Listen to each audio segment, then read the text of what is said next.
আলহামদুলিল্লাহ একটা হলো তরমুজ খাটা হয়েছিল, ঠিক আছে, দেখায়নি কি সুন্দর একটা কালার আছে। আর আমরা সবাই মিলিয়ে কিন্তু খাইয়া খাইয়া আসলে কসম কিনা লাগে কালার ভাই, আসলে খুব ভালো লাগে। খুব ভালো লাগে। ভালো লাগে। আসলে কিন্তু মিষ্টি, প্রচন্ড মিষ্টি কিন্তু এটা। এগু কি জাত কালার? এই যে তরমুজ যেটা, এগু এটা তুই কিন্তু তরমুজের আমরা কালার কি তা সচরাচর কই? বাজারও যেটা এগু তো পাই দেখি একটা লাল মুজের মই কালারের করে হয়। পাই।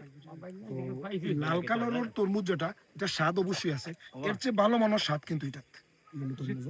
যার কারণে আসলে এটা অনেক যারা একবার খায় এরা খুঁজিয়ে খুঁজিয়ে খায়, ঠিক আছে। তো প্রশ্নটা হইল গিয়া এটার মধ্যে কিন্তু প্রচুর রস, এখন আমার আতুত রসে ভরে গেছে। কারণ হইল গিয়া আমরা বাইয়ের একটা জিনিস কইছিলাম, দেখুন এটা কিন্তু চামড়ার পুরুত্ব কিন্তু খুবই পাতলা, খুবই পাতলা, দেখুন একদম অল্প। আর সেকেন্ড হলো গিয়া চামড়ার পুরুত্ব কম হিসাবে এটা আসলে মাংসের পরিমাণ বেশি, ঠিক আছে। আর বাড়ি মালটা কিন্তু একদম হার্ড।